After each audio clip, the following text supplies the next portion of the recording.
ठाणे महापालिका क्षेत्रात असलेल्या 37 अतिधोकादायक इमारतींमधील रहिवाशांशी संवाद साधून या इमारती तातडीने रिक्त कराव्यात असे निर्देश ठाणे महापालिका आयुक्त सौरभ राव यांनी दिलेत।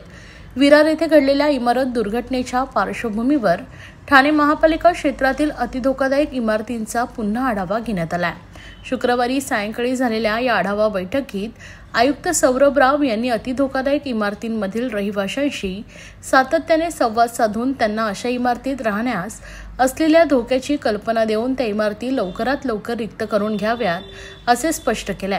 तसेच ज्या धोकादायक इमारती रिक्त करून त्याची तातडीने दुरुस्ती करण्याची आवश्यकता आहे त्याबद्दलही रहिवाशांशी संवाद साधण्याचे निर्देश सहाय्यक आयुक्तांना दिले आहेत। महापालिका आयुक्त सौरभ राव यांच्या दालनात झालेल्या या बैठकीस अतिरिक्त आयुक्त प्रशांत रोडे, नगररचना सहाय्यक संचालक संग्राम कानडे, उपायुक्त मनीष जोशी, उपायुक्त शंकर पाटोळे, उपायुक्त दिनेश तायडे, उपायुक्त सचिन सांगळे, उपनगर अभियंता सुधीर गायकवाड यांच्यासह सर्व प्रभाग समितीचे सहाय्यक आयुक्त आणि सर्व कार्यकारी अभियंता उपस्थित होते।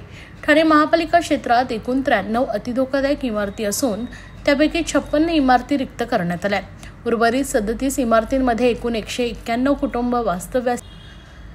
पावसाळ्यापूर्वीपासून परिमंडळ उपायुक्त आणि सहाय्यक आयुक्त या रहिवाशांशी संपर्क साधून इमारती रिक्त करण्यासंदर्भात विनंती करत आहेत। महापालिका या इमारती रिक्त करून त्याचा ताबा कोणाकडे देणार नाही, त्या इमारती रहिवाशांच्या ताब्यात राहतील याविषयी रहिवाशांना कोणतीही शंका मनात बाळगू नये असंही आयुक्त राव यांनी पुन्हा स्पष्ट केलंय। आपापल्या क्षेत्रातील सर्व अतिधोकादायक आणि धोकादायक इमारतींवर आवश्यक त्या सूचनांचे फलक पावसाळ्यापूर्वी लावण्यात आले होते, ते फलक पुन्हा लावण्यात यावेत। तसेच धोकादायक इमारती कोणत्या प्रकारचे संकेत देतात याची माहिती घरोघरी पत्रकाद्वारे दिली जावी।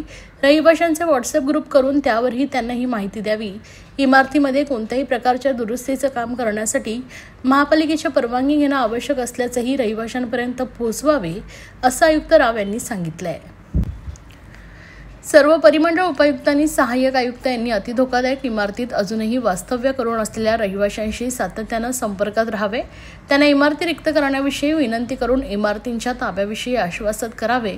अतिधोकादायक इमारतीत राहणे जीवावर बेतू शकते याची त्यांना कल्पना द्यावी असंही राव यांनी पुन्हा एकदा स्पष्ट केलंय।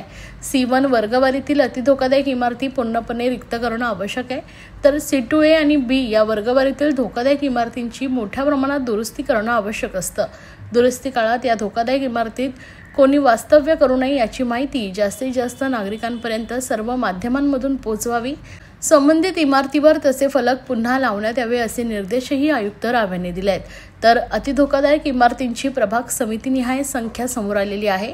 नौपाडा गोपरीमध्ये 27, उथळसरमध्ये 7, दिवामध्ये 2, मुंब्रामध्ये 1 तर वागळेमध्ये 0, लोकमान्य नगर, माझीवाडा, वर्तकनगर, कळवा येथे 0 अशी संख्या समोर आली आहे।